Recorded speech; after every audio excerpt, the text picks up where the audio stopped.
بسم اللہ الرحمن الرحیم۔ السلام علیکم دوستو، میرا نام آصف خان اور آپ دیکھ رہے ہیں انڈین مسلم۔ آج اس مہان ہستی کے بارے میں بات کی جائے گی جو انبیاء اور رسول کے بعد سب سے افضل ہستی ہے، جس نے مردوں میں سب سے پہلے اسلام قبول کیا تھا، جس نے نبی کریم صلی اللہ علیہ وسلم کا اس وقت ساتھ دیا جب سارا مشرکین مکہ نبی پاک صلی اللہ علیہ وسلم کی جان لینے پہ تلا ہوا تھا۔ آج اس شخص کی شان کے تذکرے ہوں گے جو نبی کریم صلی اللہ علیہ وسلم کا محبوب ترین دوست تھا۔ آج بات ہوگی خلیفہ اول حضرت ابو بکر صدیق رضی اللہ تعالی عنہ کی۔ آپ رضی اللہ تعالی عنہ کا اصلی نام عبداللہ بن عثمان تھا۔ ابو بکر آپ کی کنیت تھی اور صدیق آپ کا لقب تھا۔ آپ رضی اللہ تعالیٰ عنہ چھٹی پشت پر جا کر نبی کریم صلی اللہ علیہ وسلم کے نسب پر مل جاتے ہیں۔ ابو بکر رضی اللہ تعالیٰ عنہ کی والدہ کا نام سلمہ تھا اور والد کا نام عثمان تھا، جو اپنی کنیت ابو قحافہ کے نام سے مشہور تھے۔ ابو بکر رضی اللہ تعالیٰ عنہ کو زمانہ جاہلیت میں عبد الکعبہ کہا جاتا تھا۔ اسلام لانے کے بعد نبی کریم صلی اللہ علیہ وسلم نے آپ کا نام عبداللہ رکھا۔ جب نبی کریم صلی اللہ علیہ وسلم کو نبوت ملی تو آپ نے مردوں میں سب سے پہلے ابو بکر رضی اللہ تعالیٰ عنہ کو اسلام کی دعوت دی، کیونکہ وہ آپ کے سب سے بہترین دوست تھے۔ ابو بکر صدیق رضی اللہ تعالیٰ عنہ نے بنا کسی شک و شبہ کے نبی کریم صلی اللہ علیہ وسلم کے کہنے پر اسلام قبول کر لیا۔ ایک بار عمر بن عاص رضی اللہ تعالیٰ عنہ نے آپ صلی اللہ علیہ وسلم سے پوچھا کہ یا رسول اللہ، مردوں میں آپ کو سب سے زیادہ کس سے محبت ہے؟ آپ صلی اللہ علیہ وسلم نے فرمایا ابو بکر سے۔ دوستو، اب آپ سوچئے کہ جو شخص نبی کو سب سے زیادہ محبوب ہو، اس کا اسلام میں کتنا بڑا مرتبہ ہوگا۔ ابو بکر رضی اللہ تعالیٰ عنہ کو نبی کریم صلی اللہ علیہ وسلم سے کتنی محبت تھی، اس کا اندازہ بھی نہیں لگایا جا سکتا۔ ایک بار عقبہ ابن ابی معیط نام کے ایک شخص نے نبی پاک صلی اللہ علیہ وسلم کی گردن میں چادر ڈال کے اتنی زور سے کھینچی کہ پیارے رسول اللہ کا چہرہ لال ہو گیا، آنکھیں باہر آنے کو تیار ہو گئی، اس قدر شدید درد ہوا آپ کو۔ اتنے میں وہاں حضرت ابو بکر رضی اللہ تعالیٰ عنہ پہنچ گئے۔ آپ نے اس شیطان کو مار کر وہاں سے ہٹایا۔ اس وقت وہاں کافروں کا پورا جھنڈ کھڑا تھا، ان کے بڑے بڑے سردار کھڑے تھے، مگر پھر بھی ابو بکر صدیق رضی اللہ تعالیٰ عنہ ذرا بھی نہ ڈرے، کیونکہ نبی کریم صلی اللہ علیہ وسلم سے محبت ہی اتنی تھی کہ آپ صلی اللہ علیہ وسلم کو مصیبت میں نہ دیکھ سکے۔ ابو بکر رضی اللہ تعالیٰ عنہ نے ان کافروں سے فرمایا کہ تم اس شخص کو صرف اس لیے تکلیف دیتے ہو کہ یہ کہتا ہے کہ میرا رب اللہ ہے۔ اتنا سننا تھا کہ کافروں نے ابو بکر رضی اللہ تعالیٰ عنہ کو مارنا پیٹنا شروع کر دیا اور اس قدر مارا کہ آپ خون سے لت پت ہو گئے۔ اتنے میں وہاں ابو بکر رضی اللہ تعالیٰ عنہ کے خاندان والے پہنچ گئے۔ انہوں نے آپ رضی اللہ تعالیٰ عنہ کو گھر لے کر آئے۔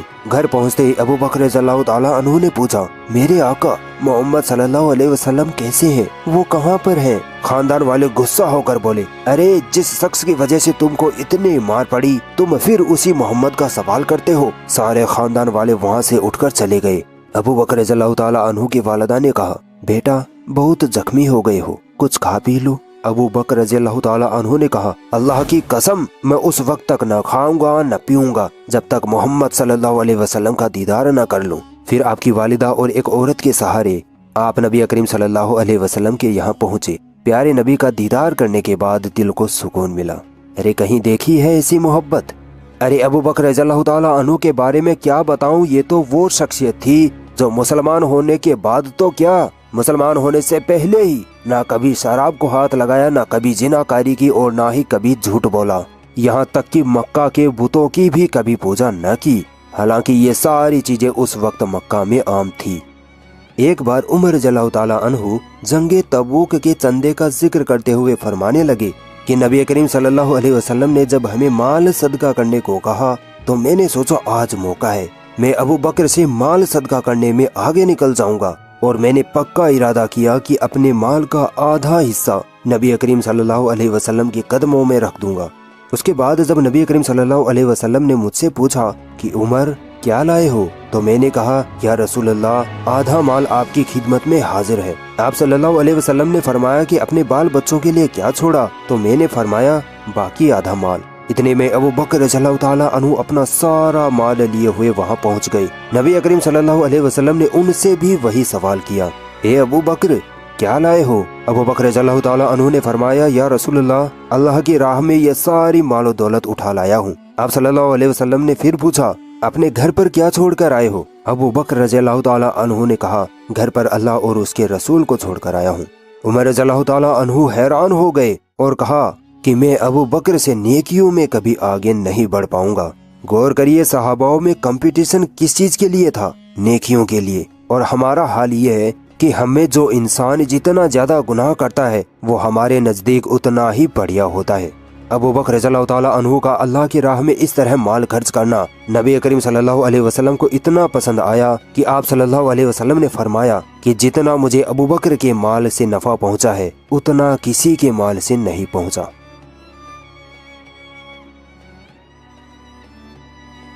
ہجرت کے وقت کو جب یاد کیا جاتا ہے تو قسم خدا کی روح کانپ جاتی ہے۔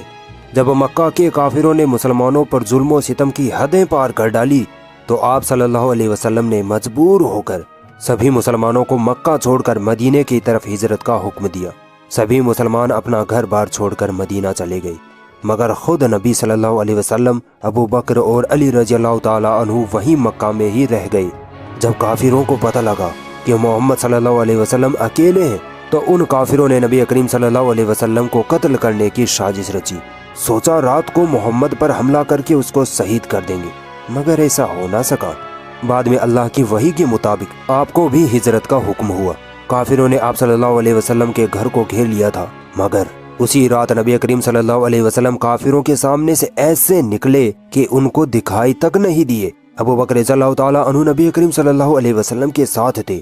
دونوں مکہ سے نکل کر ایک پہاڑ کی گفا جسے غار ثور کہتے ہیں تک پہنچے۔ ابو بکر رضی اللہ تعالیٰ عنہ کی محبت دیکھیے، اپنی جان کی پرواہ نہ کرتے ہوئے نبی کریم صلی اللہ علیہ وسلم سے کہا، یا رسول اللہ، آپ ذرا باہر ٹھہرے، میں اس گفا میں دیکھتا ہوں کہ کوئی جان لیوا جانور تو نہیں ہے۔ ابو بکر رضی اللہ تعالیٰ عنہ گفا میں داخل ہوئے، گفا کو صاف کیا۔ گفا میں کچھ چھید تھے جن کو اپنے کپڑوں کو پھاڑ کر بند کیا۔ بعد میں کہا، یا رسول اللہ، اب آپ اندر آ جائیے۔ کافروں کو ان کی خبر لگ گئی۔ کافر گفا تک پہنچے اور بولنے لگے کہ ذرا اس گفا کے اندر تو دیکھو، کیا پتا محمد اس کے اندر چھپا ہو۔ دوسرے کافر نے کہا، نہیں، یہاں تو مکڑی کا جالہ ہے، کبوتر اڑ رہے ہیں، یہاں کوئی انسان کیسے آ سکتا ہے؟ کافروں کی باتوں کو اندر سے سن کر ابو بکر رضی اللہ تعالیٰ عنہ نے کہا، یا اللہ کے نبی، کافر تو یہاں تک پہنچ گئے، اب کیا کریں؟ مجھے آپ کی جان کی فکر ہو رہی ہے۔ رسول اللہ نے کہا، اے ابو بکر، خوف کیوں کھاتے ہو؟ اللہ ہمارے ساتھ ہے۔ آگے نبی کریم صلی اللہ علیہ وسلم نے فرمایا، ان دونوں کا کوئی کیا بگاڑ سکتا ہے جن کے ساتھ تیسرا اللہ ہو۔ ابو بکر رضی اللہ تعالیٰ عنہ گھبرا رہے تھے کہ کافر کہیں نبی پاک صلی اللہ علیہ وسلم کو نقصان نہ پہنچا دے۔ بعد میں کافر مایوس ہو کر وہاں سے چلے گئے۔ 3 دنوں تک اللہ کے نبی کے ساتھ حضرت ابو بکر رضی اللہ تعالیٰ عنہ اسی گفا میں رہے۔ بعد میں وہاں سے نکل کر مدینے کی طرف روانہ ہو گئے۔ ابو بکر رضی اللہ تعالیٰ عنہ کی ہمت کی داد دیجیے کہ اتنی خطرناک مصیبت میں بھی نبی کریم صلی اللہ علیہ وسلم کا ساتھ نہ چھوڑا۔ علی رضی اللہ تعالیٰ عنہ فرماتے ہیں کہ امت محمدیہ میں سب سے زیادہ افضل ابو بکر ہیں۔ اللہ کے نبی فرماتے ہیں کہ اللہ تعالیٰ ابو بکر پر رحم کرے کہ اس نے اپنی بیٹی میری نکاح میں دی اور مجھے ہجرت میں مدینے تک پہنچایا اور بلال کو آزاد کروایا۔ دوستو، بلال رضی اللہ تعالیٰ عنہ کا واقعہ یاد ہے نا؟ بلال رضی اللہ تعالیٰ عنہ جب کافروں کے یہاں غلام تھے تبھی اسلام لے آئے تھے، جس کی وجہ سے کافروں نے بلال رضی اللہ تعالیٰ عنہ کو اتنا ستایا کہ ان کو تپتی ریت پر لیٹا کر بڑے بڑے پتھر ان کے سینے پر رکھ دیا کرتے تھے۔ وہ ابو بکر رضی اللہ تعالیٰ عنہ ہی تھے جنہوں نے نبی کریم صلی اللہ علیہ وسلم کے ایک اشارے پر بلال رضی اللہ تعالیٰ عنہ کو کافروں سے 3-4 گنا زیادہ رقم دے کر چھڑوایا تھا۔ دوستو، آپ ابو بکر رضی اللہ تعالیٰ عنہ کی شان کا کیا ہی اندازہ لگاؤ گے۔ یہ تو وہ صحابی تھے جنہوں نے نبی کریم صلی اللہ علیہ وسلم کے مصلی پر مسلمانوں کو نماز پڑھائی تھی۔ جب پیارے آقا بیماری کی وجہ سے اٹھنے کی حالت میں نہ تھے تب آپ نے کہا تھا کہ ابو بکر کو کہو میری جگہ مسلمانوں کو نماز پڑھائے۔ اتنا بڑا شرف، اتنی عزت کسی دوسرے صحابی کو کبھی نہ ملی تھی۔ رسول اللہ صلی اللہ علیہ وسلم کی وفات کے بعد کا وقت مسلمانوں کے لیے بہت نازک وقت تھا، کیونکہ اب امت مسلمہ کو سنبھالنے والا کوئی نہ تھا۔ ادھر انصار چاہتے تھے کہ ہم میں سے کوئی خلیفہ بنے، تو ادھر مہاجرین یعنی قریش والے چاہتے تھے کہ ہم میں سے کوئی خلیفہ ہو۔ یہ جھگڑا سعد بن عبادہ کے گھر کے چبوترے، جسے سقیفہ بنی ساعدہ کہا جاتا تھا، وہاں ہو رہا تھا۔ ابو بکر رضی اللہ تعالیٰ عنہ فوراً وہاں پہنچتے ہیں اور جھگڑے کو ختم کرتے ہوئے فرماتے ہیں، یہاں عمر اور ابو عبیدہ دونوں موجود ہیں، دونوں میں سے کسی ایک کو خلیفہ چن لو۔ مگر عمر اور عبیدہ رضی اللہ تعالیٰ عنہ نے کہا ابو بکر سب سے افضل ہے، اور پھر اچانک عمر رضی اللہ تعالیٰ عنہ نے ابو بکر رضی اللہ تعالیٰ عنہ کے ہاتھ پر بیعت کر لی، اور پھر سارے مسلمانوں نے بنا کسی جھگڑے کے خوشی خوشی ابو بکر رضی اللہ تعالیٰ عنہ کو اپنا پہلا خلیفہ چن لیا۔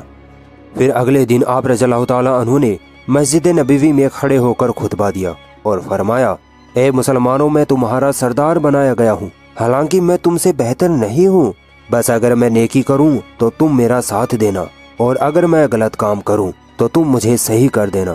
تم میں سے جو کمزور ہے وہ میرے نزدیک طاقتور ہے، یہاں تک کہ میں اسے اس کا حق نہ دے دوں، اور جو طاقتور ہے وہ میرے نزدیک کمزور ہے جب تک کہ میں اس سے دوسروں کا حق نہ لے لوں۔ اگر میں اللہ اور اس کے رسول کے طریقے پر حکومت کروں تو تم میرا کہنا ماننا، ورنہ تم پر میری اطاعت فرض نہیں۔ ابو بکر رضی اللہ تعالیٰ عنہ کی شان و حکمت دیکھیے، اتنا بڑا بادشاہ بننے کے بعد بھی ذرا بھی اکڑ، ذرا بھی تاناشاہی نہیں آئی۔ یہی تو ایک سچے اور مضبوط بادشاہ کی نشانی ہوتی ہے۔ حضرت ابو بکر رضی اللہ تعالیٰ عنہ کا ایک بڑا کارنامہ یہ تھا کہ انہوں نے اپنی خلافت میں قرآن کریم کو ایک کتابی شکل میں جمع کر دیا تھا۔ نبی صلی اللہ علیہ وسلم کے زمانے میں قرآن کتابی شکل میں نہ تھا، بلکہ لوگوں کے دماغ میں محفوظ تھا۔ کئی صحابہ حافظ قرآن تھے، مگر ابو بکر رضی اللہ تعالیٰ عنہ کے دور میں جب جنگیں ہونے لگیں تو ان جنگوں میں کئی حافظ قرآن بھی شہید ہونے لگے۔ صرف ایک جنگ جو مسیلمہ قذاب کے ساتھ لڑی گئی تھی، اس میں ہی 700 سے زیادہ حفاظ شہید ہو گئے تھے۔ اس حالت کو دیکھ کر ابو بکر رضی اللہ تعالیٰ عنہ نے عمر رضی اللہ تعالیٰ عنہ کے مشورے پر قرآن کریم کو ایک کتابی شکل میں تیار کروایا۔ یہ قرآن ویسا ہی تھا جیسا لوگوں کو یاد تھا۔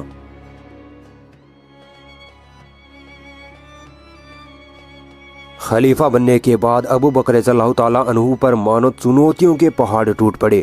ایک طرف تو روم اور ایران کی سلطنتوں سے جنگوں کے لیے تیار ہونا، تو دوسری طرف ان لوگوں سے نپٹنا جو اسلام سے پھر گئے تھے۔ وفات نبی صلی اللہ علیہ وسلم کی خبر جب پورے بر اعظم عرب میں پھیلی تو ایک طرف تو سچے مسلمانوں پر دکھوں کا پہاڑ ٹوٹ پڑا، مگر دوسری طرف جھوٹی نبوت کے دعوے دار بھی کھڑے ہو گئے۔ ان کے علاوہ فتنے پھیلانے والے لوگوں کو بھی اپنی شرارتوں کے لیے بڑھیا موقع مل گیا۔ نتیجہ یہ ہوا کہ وہ مسلمان جنہوں نے ابھی ابھی اسلام اپنایا تھا، وہ ان شیطانوں کے بہکاوے میں آنے لگے۔ جھوٹے نبیوں نے ان مسلمانوں کو اس قدر بہکایا کہ ہر طرف سے خبریں آنے لگیں کہ لوگ اسلام سے مرتد ہو رہے ہیں۔ ساتھ ہی یہ بھی خبریں آنے لگیں کہ کافر قبیلے مدینہ منورہ پر ہر طرف سے حملے کی تیاریاں کرنے کی سازش میں ہیں۔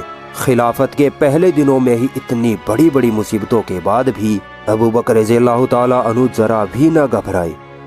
سب سے پہلے تو آپ نے اسامہ بن زید کے اس لشکر کو روانہ کیا جس کو نبی صلی اللہ علیہ وسلم نے اپنی وفات سے پہلے شام کی طرف رومیوں کے مقابلے کے لیے بھیجا تھا، مگر نبی کریم صلی اللہ علیہ وسلم کی بیماری کی وجہ سے لشکر روانہ نہ ہو سکا۔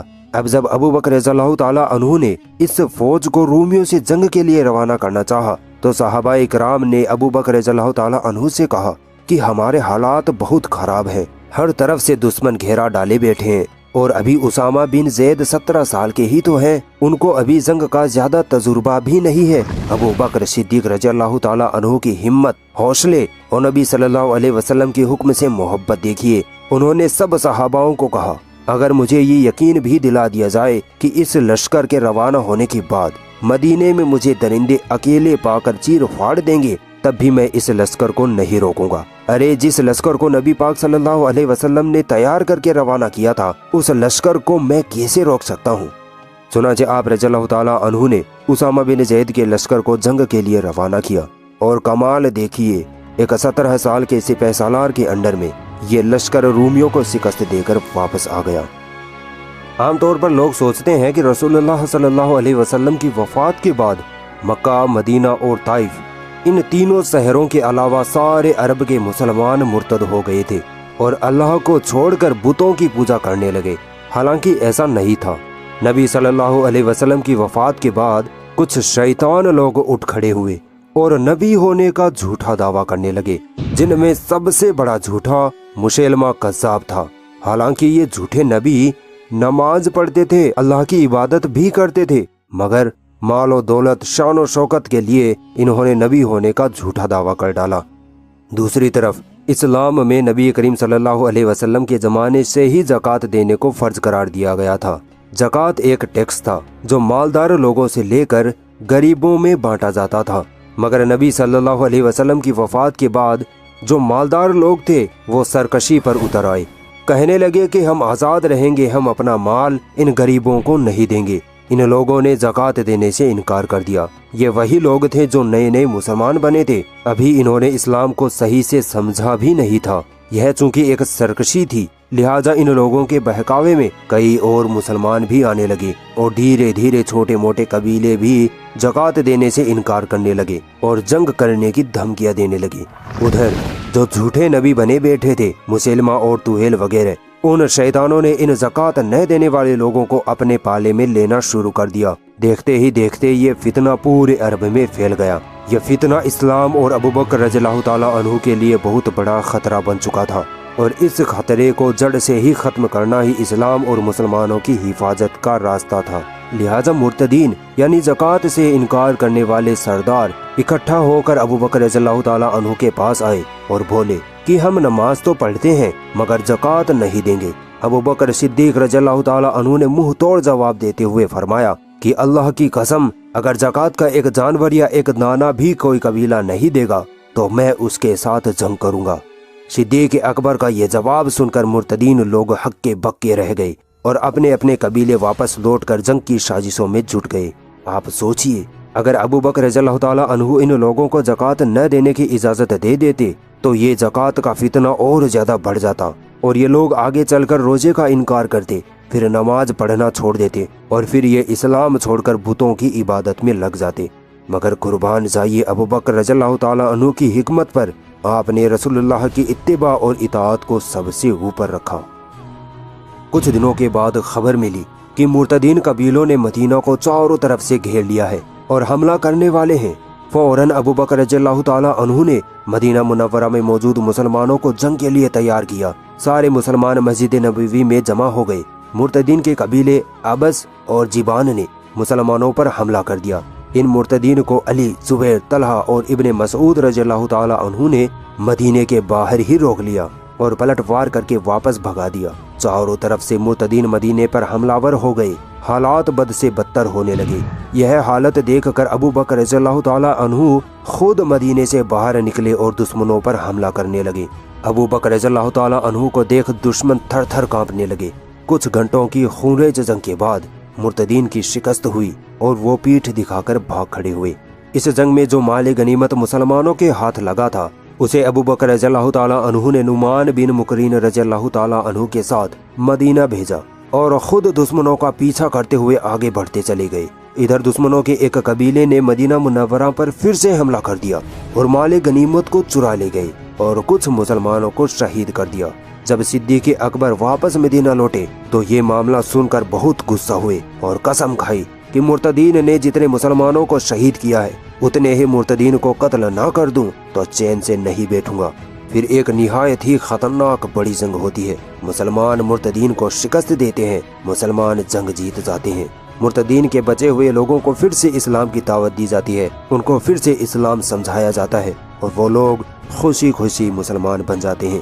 یہ ابوبکر رضی اللہ تعالیٰ عنہ کی سب سے بڑی کامیابی تھی۔ ابوبکر صدیق رضی اللہ تعالیٰ عنہ نے تقریباً 2 سال تک خلافت کی۔ اتنے کم وقت میں ہی آپ نے اسلامی سلطنت کو وہ مقام دلا دیا جس کی آج تک کوئی مثال نہ ملتی۔ آپ نے اپنی پوری خلافت اسلام اور مسلمانوں کی حفاظت کے لیے جنگوں میں لگائی۔ یرموک کی جنگ آپ کے وقت کی سب سے کامیاب جنگ تھی۔ اسی جنگ میں خالد بن ولید رضی اللہ تعالیٰ عنہ نے خوب نام کمایا۔ صدیق اکبر نے دنیا کی 2 سب سے بڑی طاقتیں روم اور ایران دونوں کو گھٹنے ٹکوا دیے تھے۔